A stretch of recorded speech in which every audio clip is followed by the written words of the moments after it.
breathed in the cool, pure air, tasting the rich oxygen and nitrogen.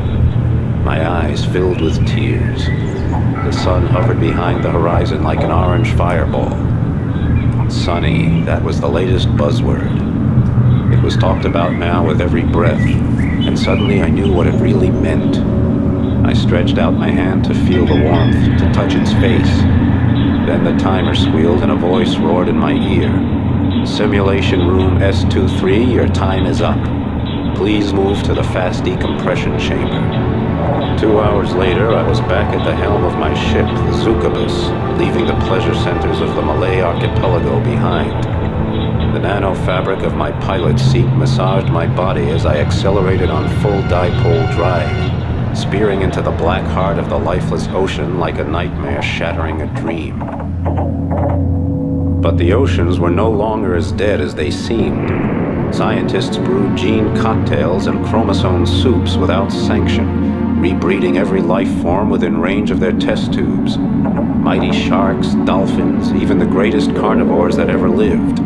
Primordial beasts that had terrorized the oceans 150 million years ago. The scientists did what they pleased, including creating new branches of life where evolution refused to go. They earned so many credits with their tinkering that even the most powerful computers struggled to keep up with the total. But behind the glittering facade of tungsten, titanium, and niobium, the calcareous whole of human existence was crumbling. The frequency of mass disasters increased dramatically. Amok runners, psychotics, high-tech slave drivers, gene adulterators, and slick techno dealers prowled everywhere, plunging habitats and dwellings into chaos. My name is Emerald Deadeye Flint. I'm tracking down the remaining bionts scattered throughout the oceans. Each one a potent germ posing danger to the world of Aqua. I carry out the Biont mission with my 4 wing pilots, Desgrange, Piccolini, Harper, and Bonham, and my onboard computer, Sally. Clients are international, representing every government.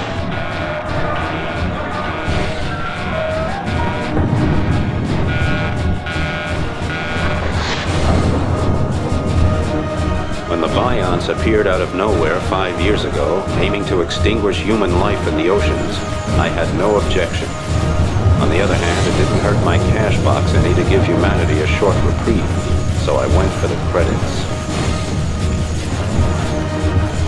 But during the destruction of the Biont stronghold off Australia, called the Survion, my friend Hong Long sacrificed her own life so I could place the final explosive charge.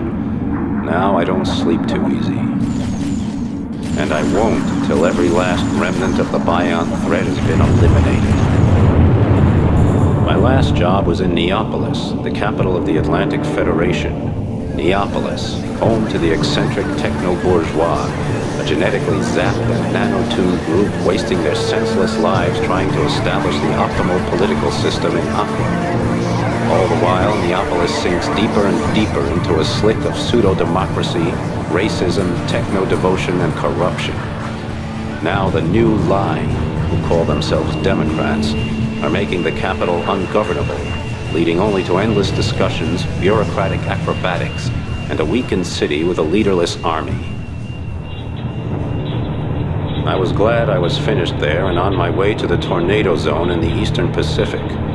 People take drugs in the tornado zone instead of ingesting nanorobots for cures, and their free-thinking attitude translates into free action as well. I was homesick, and I missed every screwball and dangerous freak who'd be waiting there to greet me. On the way, I made a short side trip to the Argentine basin to see my friend, El Topo, the Mole.